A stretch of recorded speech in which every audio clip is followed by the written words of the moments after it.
এখন সরকার বলতেছে যে তেলের কোনো সংকট নাই, স্বাভাবিক আছে।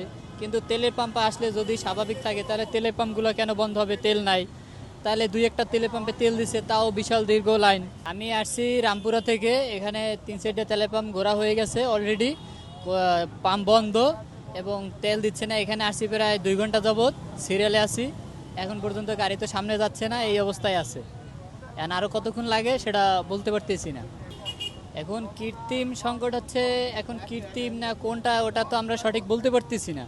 এখন সরকার বলতেছে যে তেলের কোনো সংকট নাই, স্বাভাবিক আছে। কিন্তু তেলের পাম্পে আসলে যদি স্বাভাবিক থাকে তাহলে তেলের পাম্পগুলো কেন বন্ধ হবে? তেল নাই, তাহলে দুই একটা তেলের পাম্পে তেল দিছে, তাও বিশাল দীর্ঘ লাইন, হাজার হাজার গাড়ি আছে সিরিয়ালে। তাই এই সিরিয়ালে কষ্টকর, তাহলে আমাদের ভোগান্তি কিসের জন্য? কারণ এটা তারা উপর মহলে তারা ভালোই বলতে পারে, আমরা কি বলবো, সাধারণ জনগণ আমাদের ভোগান্তি, এছাড়া তো আর আমাদের কিছুই নেই, আমরা জনগণ হচ্ছে ভোগান্তি। এখন সরকার বলছে যে নির্ধারণ করে দিয়েছে 300 টাকার। আমার হচ্ছে আমার দৈনিক গাড়ি চালাইতে হয়, চলতে হয়, যে আমার 200-300 কিলো যাইতে হয়, অনেকের আছে এরকম যাইতে হয়। কিন্তু সেক্ষেত্রে তো আমার 200 টাকার 300 টাকার তেল এমনি অনায়াসে পুড়তে হইতেছে। তখন আমার দৈনিক 200 টাকার তেল দিলে বা 300 টাকার তেল দিলে তো আমার একদিনই হচ্ছে, পরের দিন তো আমার কী হবে? আবার দীর্ঘ লাইনে আমার ভোগান্তি, আমার কাজের সময়টা নষ্ট হচ্ছে, অফিসে যাতায়াতটা সেটা সময় নষ্ট হচ্ছে, তাই সবই তো আমাদের লস হচ্ছে।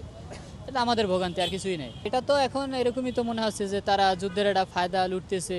কারণ আমরা তো বাঙালি, আমরা বাঙালি বিধায় যে সুযোগ সদ্ব্যবহার করি। কারণ যুদ্ধ করতেছে অন্য রাষ্ট্রে, অন্য কোনো দেশে তেলের কোনো সংকট নাই, কিন্তু বাংলাদেশে হওয়ার আগেই মানে সংকট তৈরি হয়ে গেছে। সরকার বলছে যে 14 দিন পর্যন্ত তৈলে চলবে, কিন্তু এখন দেখতেছি কর সাথে সাথে 14 দিন যেই বলছে, এখন তো পরের দিনই যে তেলের সংকট বাইরে গেছে। তাহলে আমরা কিভাবে করবো বলো?